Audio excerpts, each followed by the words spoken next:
Other than Presley, Kim, and Johnson, there were nothing but druids in long robes, though seeing them reminded him of something. He bit his lip in thought, debating with himself if he should ask, but curiosity mixed with boredom won out. He made his way over to the nearest druid and cleared his throat. The druid pulled his hood back, revealing his bearded face. "Yes, my son. How may I help you?" I was wondering," Q-Tip stammered. "You see, I thought you guys were just a Q all along conspiracy theory, but if you guys are real, then I was thinking, what else might be real? You know what I mean?" "Not in the least," the druid said. "What is Q all along?" Q-Tip waved it away. "Not important. Thing is, and keep in mind, this is a really stupid question. I mean, I shouldn't even bother asking." "There are no stupid questions, my son," the druid said. "Any question that leads to enlightenment is a worthy one. Please, ask away." "Okay," Q-Tip said.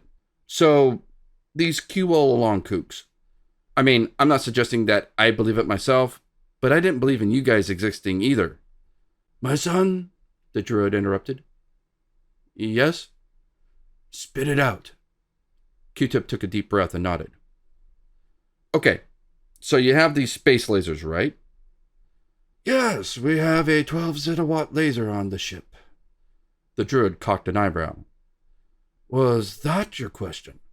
No." Q-Tip glanced around to ensure they wouldn't be overheard, then, in a conspiratorial whisper, asked, "You couldn't use them to change votes, could you?"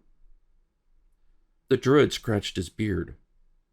"Why would we do that? We don't bother ourselves with the affairs of men."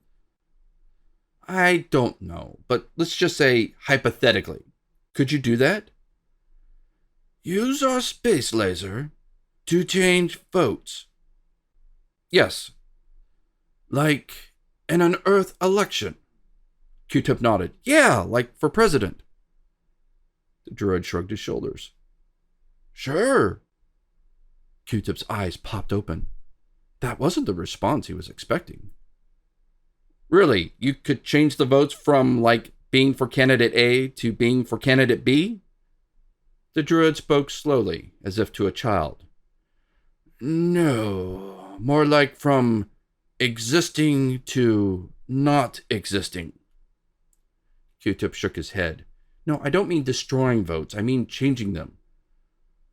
"Turning them to ash would change the vote," the druid said. "I mean, can you use your space laser to change the marks on the ballot?" The druid gave it serious thought. Then, to Q-Tip's horror, the druid shouted over his shoulder, "Hey, Jerry!" "Oh, no, that's not necessary," Q-Tip tried to say, as another druid from across the room pulled his hood down. "Yes?" Jerry asked. "What is it, Dwight?"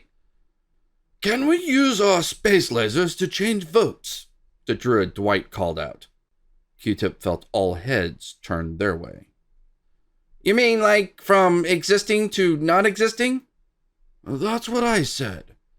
Dwight turned to Q-Tip while pointing to Jerry. "That's what I said." He turned back to Jerry. "No, I mean like changing the marks on the ballots."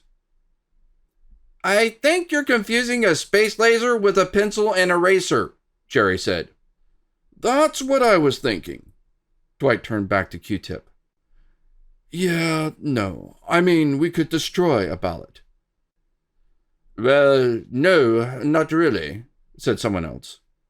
Oh, fuck, now they're all part of this, Q-Tip thought. He wished he could melt into the deck. "We can't destroy a voting ballot?" Dwight asked. "Not so much as the whole polling place," the new druid said. "I mean, we could destroy all the ballots, and the building, and the people." "I think that would get noticed," Q-Tip grumbled. "Not to mention the risk of a forest fire," someone else chimed in. "We would never do that." "You're suggesting we burn down a forest with our laser?" asked another. The room's mood was darkening now that the trees were at risk from this very hypothetical vote-changing idea. Q-Tip stepped into the middle of the room, his hands in the air. No one is suggesting that. This is just a misunderstanding. Yes, calm down, everyone, Jerry said. He's just looking for a pencil.